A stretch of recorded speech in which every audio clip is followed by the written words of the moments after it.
Нарық салтымызды өзгертті. Бүгінде екінің бірі фрилансер. Адамдар бір жұмысқа байланбай, еңбегімен тәжірибесін қолдауды үйренді. Елорда әкімдігі үйде отырған әйелдерді осы қатарға тартып, заманға қажетті кәсіпке баулымақ. Осы мақсатта жақында кәсіпкер ана әлеуметтік жобасы іске қосылды. Ол қандай жоба? Оған кімдер қатыса алады? Бұл туралы бүгін Астана Лайф бағдарламасында толығырақ тарқатамыз. Жанұя отбасы институтын қолдау орталығы қыркүйек айында кәсіпкер ана авторлық әлеуметтік жобасының тұсауын кесті.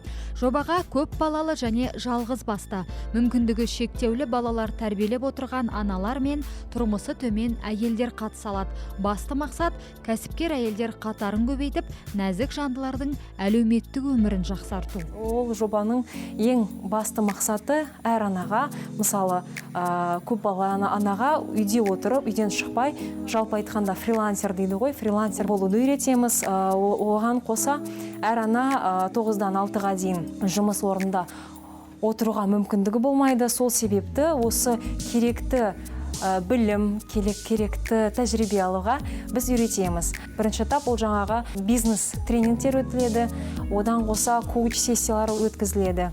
Нағыз оқу мерзім кезі ол 2-3 айдан 2-3 ай болады, бірақ кейбір курстар немесе кейбір бағыттарда 10 күндікте оқу қарастырылған. Мысалы, копирайтинг, СММ, жаңағы оған енді аса көп уақыт керек болмайды, бірақ жалпы айтқанда осы 2-ден 3 айға дейін оқыту мерзімі. Бұл ақысыз білім. Жобаға қатысушылар қысқа мерзімде заманға қажетті дағдыларды үйренеді, жаңа мамандық игеріп шығады. Оқу кәсіп түрлеріне байланысты 3 бағыт бойынша ұйымдастырылады. Бізде 3 бағыт бар. Ол бірінші кулинария бағыты, жалпы аспаздар дайындау, шоколадье дайындау. Екіншісі бьюти индустрия, жаңағы маникюр жасайтын мамандар үйретеміз. Оған қосқа осы барлық бьюти индустрияға қатысы бар мамандықтарға бәрін үйретеміз. Үшінші ол жаңағы IT сфера, жалпы айтқанда ол SMM, копирайтинг, графический дизайн, жаңағы фуд-блогер дейді, соларды да үйретеміз. Өз қызметтерін Инстаграм арқылы жүргізуді, соны Инстаграм парақшасын жүргізуді үйретеді. Бұл заман білімім жоқ деп қол қусырып отыратын уақыт емес. Мемлекет ұсынған мүмкіндікті пайдаланатын уақыт. Неге десеңіз, әкімдік ұсынған көмек оқумен шектелмейді. Бұдан бөлек бизнес бастаймын дегендерге қайтарымсыз негізде грант беріледі. Біз негізі жалпы айтқанда осы жобаның арқасында біз аналарға осы білім беру ғана емес, оған қоса грант алуға көмектескіміз келеді. Ол гранттың мөлшері 505 мың теңге. Жалпы осы грантты алу үшін біз аналарға көмектесуге дайынбыз. Гүлнар Өтегенова 3 баланың анасы, мамандығы кітапханашы.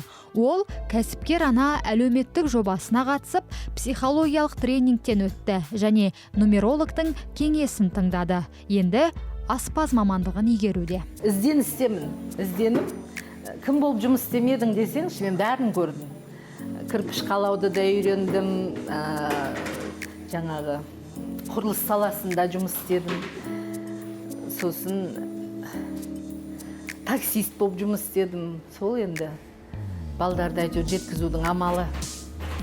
Сол енді қазір кәсіпкер ана арқылы мен өстіп басқа кәсіп үйреніп, осы манты түйуді, пельмен түйуді, оны үлкен масштабта үйреніп, сол басқа салаға қарай бет бұрсам деген ой. Үлкейтіп, ұлғайтып, ары қарай осыны алып кеткім келеді.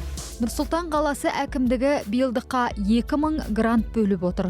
Алайда аналардың бизнес бастамалары көңілден шықса, бұл сан өсуі мүмкін.